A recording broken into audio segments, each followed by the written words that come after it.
carrier planes of the 3rd Fleet on the 13th and 14th of November attacked enemy shipping in Manila Bay, airfields, and other installations on Luzon Island, including the Cavite Naval Base.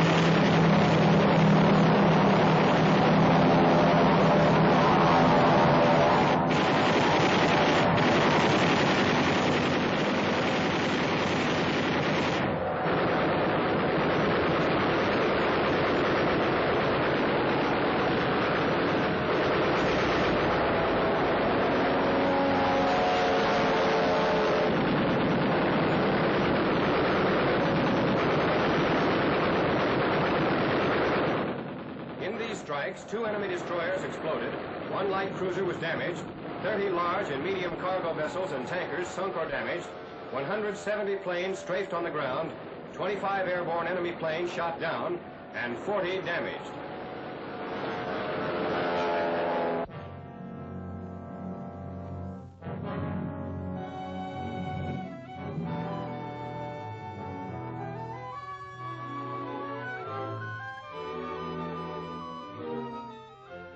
Sixth Army forces en route with the 7th Fleet to northern Luzon.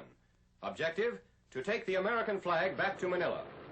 U.S. guns battle Jap planes and 2 Jap destroyers, attempting to break into our convoy of more than 800 vessels. The camera, 6 miles from the action, records direct hits on the enemy vessels.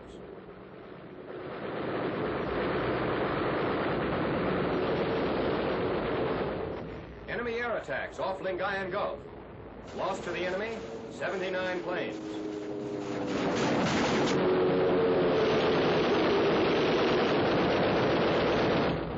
A 3-day naval bombardment of the entire Lingayen Gulf area.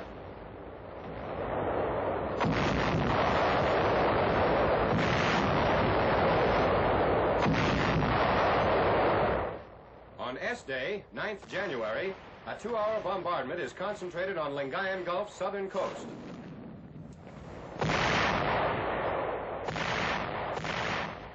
Our landing forces moved toward shore almost unmolested, spearheading the greatest amphibious operation of the Pacific War. About 900 amphibious tanks, tractors, and ducks, and 2,500 LCVPs and similar craft were lowered into the Gulf.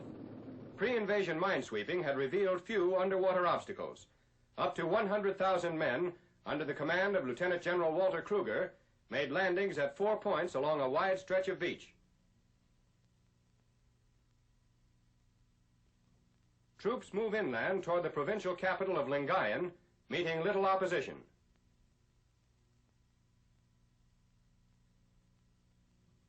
Beachhead areas were left virtually deserted by Filipino residents, in compliance with our pre-invasion leaflets.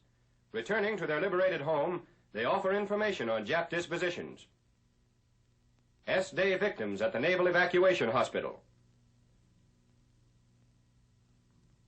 Captured Japanese-built Lingayen airstrip with its runway of 4,000 feet. Engineers extend the bomb-cratered strip, aided by Filipino laborers, some of whom ask only clothing for payment. The original strip consisted of sod-covered sand. The field received our planes 1 week after its seizure. Filipinos also aid engineers in repairing bridges demolished by retreating Jap forces. This span is on one of Luzon's main highways. Roads leading from the beaches were left in good condition. A Filipino guerrilla aids our push inland.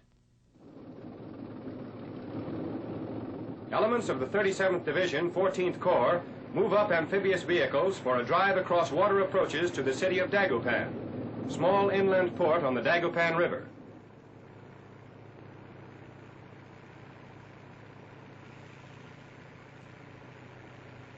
Dagupan natives indicate the absence of Japs by a welcoming American flag. As Japanese General Yamashita promises Tokyo a brilliant victory, 6th Army forces continue to push through liberated seacoast villages toward the open country. General MacArthur returns to Luzon, 2 hours after the first wave hit Lingayen Beach, 2 years and 9 months after the fall of Bataan. Beginning September 1942, General MacArthur's return campaign led him through Buna, Lae, Salamaua, Hollandia, the Admiralties, New Britain, and Morotai. Accompanying him is his Chief of Staff, Lieutenant General Richard K. Sutherland.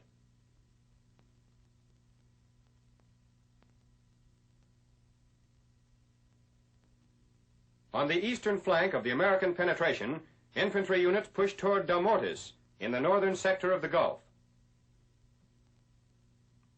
Dead Jap in Damortis, 1945. Jap monument symbolizing victory in death, erected in Damortis, 1941. Resistance intensifies on the eastern flank.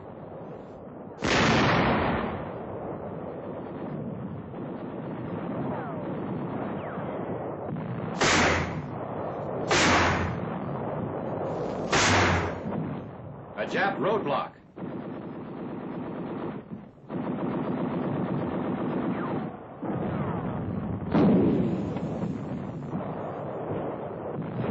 Filipino guerrillas are supplied with grenades and instructed in their use. There are an estimated 2 million native guerrillas in the Philippines. S+4. A 50-mile area has been secured to the north, east, and south of Lingayen Gulf.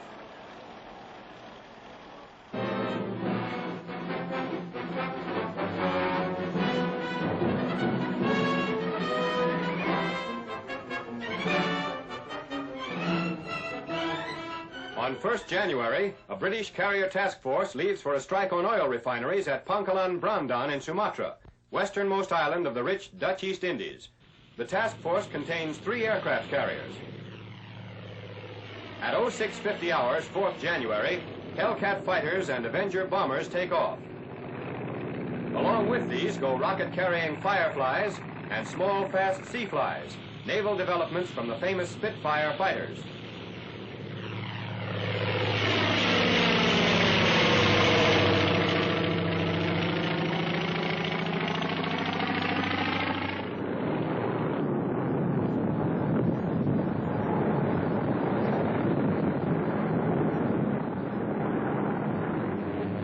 Target sighted. The refinery powerhouse and other important plants receive direct hits, as do oil tanks and administration buildings. During the bombing, Jap planes strafe and dive bomb ships of the carrier force.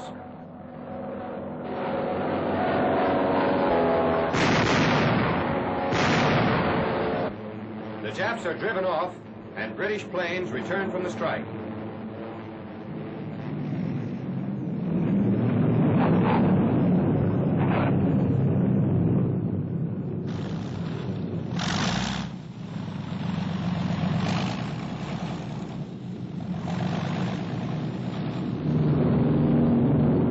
Several planes make crash landings.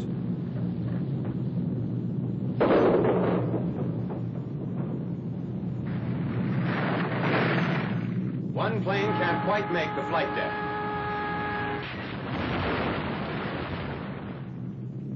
The task force reports no planes lost through enemy action and no casualties. Crippling damage was done to one of the most important centers of Jap oil production.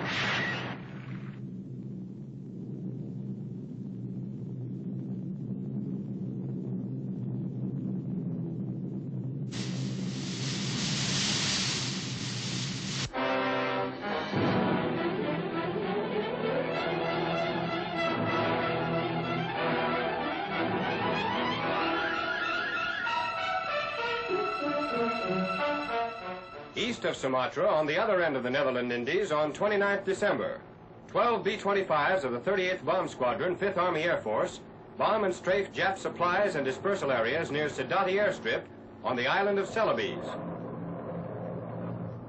Coming in over the target at an altitude of 75 feet, the planes make effective use of the screening protection afforded by trees and jungle brush.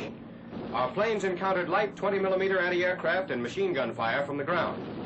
Each plane is loaded with 12 100-pound para-demolition type bombs, whose slow parachute descent gives low-level bombers time to escape the blast.